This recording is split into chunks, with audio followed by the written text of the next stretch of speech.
Falando em justiça, eu quero chamar a sua atenção agora. A justiça mandou soltar o motorista envolvido naquele acidente que matou uma família na BR-226, lá em Senador Eloy de Souza. Você lembra disso? Aconteceu domingo passado, não é? Esse jovem aí de 27 anos de idade, ele vinha da Paraíba, não é? Vinha de Cuité, é isso? Vinha de Cuité, lá na Paraíba, vinha de uma festa, e a família estava indo para um aniversário, salvo engano, para um aniversário em Tangará. E ali os veículos se cruzaram em Eloy de Souza, não é? Houve aí, ó, a batida frontal e morreu, infelizmente, nesse acidente, pai, a mãe e a filha, a criança, né? Uma criança, 3 pessoas que viam no banco da frente. Poderia ter sido muito pior, muito mais grave. Já é triste, já é uma tragédia. A gente está falando de uma família inteira, mas tinham mais 4 crianças no banco de trás. Eu vou conversar agora com o advogado de defesa dele, do motorista, tá? Que estava preso. O doutor Diego Alves é quem vai conversar com a gente e falar a respeito dessa decisão. Doutor, satisfação em tê-lo aqui no programa. Explica aí como é que a defesa recebeu essa decisão da Justiça após ele ter passado pela audiência de custódia e ter permanecido preso. Agora, decisão diferente. Salatiel, uma boa tarde a você e a todos aqueles que nos acompanham. O que é que nós estamos identificando nesse caso?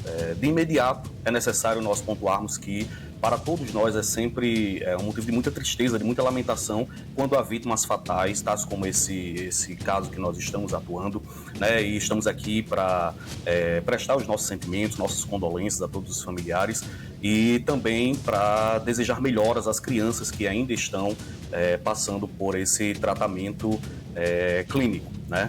Só que, quando nós fomos contactados pelos familiares do senhor Felipe, fomos informados de que teria havido ali um acidente na BR-226, nos direcionamos até o local, chegando ao local, verificamos que o carro em que o senhor Felipe vinha estava ainda em sua mão, e o carro das vítimas viam em mão contrária, né? Eles estavam como se estivesse do outro lado da pista, da faixa que não seria aparentemente a faixa correspondente ao percurso que eles estavam trafegando.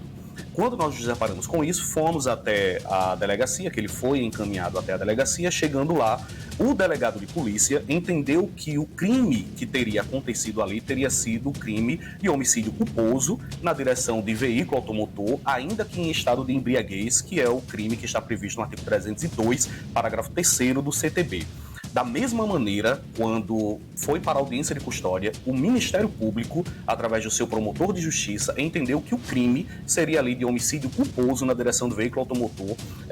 E nessa condição, o crime culposo, de acordo com o artigo 301 do CTB, prevê a liberdade daquela pessoa que se envolveu naquele acidente, quando ela presta essa assistência, quando ela presta esse suporte às vítimas, quando ela não se evade do local, que foi exatamente o que ele fez. Então, dentro desse cenário, o artigo 301 diz que não se imporá prisão, nem se exigirá fiança daquela pessoa presa nessas situações. E foi exatamente o que a defesa pediu, tão somente com base no que foi descrito pelo delegado de polícia e com base naquilo que foi descrito pelo Ministério Público. Então, a defesa fez esse requerimento ao juiz de primeiro grau, na audiência de custódia ele não deferiu, mas no Tribunal de Justiça, tendo em vista que a lei ela se aplica a todas as pessoas em razão de sua generalidade e abstratividade, então o desembargador entendeu que haveria ali sim uma violação da lei, que embora muitos de nós não concordemos, né, isso é fato, muitos não concordam, mas é o que está previsto na lei.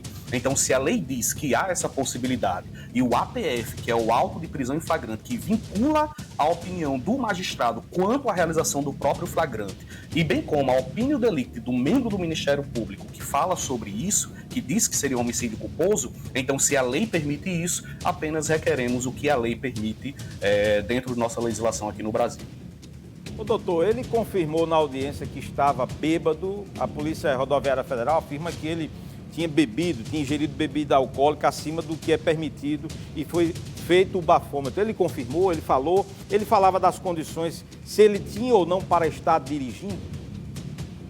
Pela audiência de custódia, acredito que todos devam ter tido acesso está sendo muito veiculado pela mídia, na audiência de custódia ele é muito enfático. E aqui eu já quero abrir um parêntese sobre isso, Salatiel, porque muitos acham que o advogado chega a instruir a pessoa o que ele vai dizer durante a audiência de custódia. Só que não. Desde o primeiro momento que eu tive contato com o senhor Felipe, foi aquela exata versão que ele me passou. E com base nessa versão, nós trabalhamos em cima do que diz a legislação. E ele disse que teria bebido até por volta da meia-noite do dia anterior, dormiu até 7 horas aproximadamente, quando ele pegou estrada e ele tinha feito uma análise, aquela análise percepção pessoal sobre sua situação, sua condição física e mental, para seguir estrada. Quando ele seguiu estrada, segundo ele, estaria obedecendo ali os limites da via, alcançando as proximidades de onde aconteceu o acidente. O carro das vítimas, que teriam 7 pessoas, estariam com os pneus carecas, né? Os pneus não estando em condições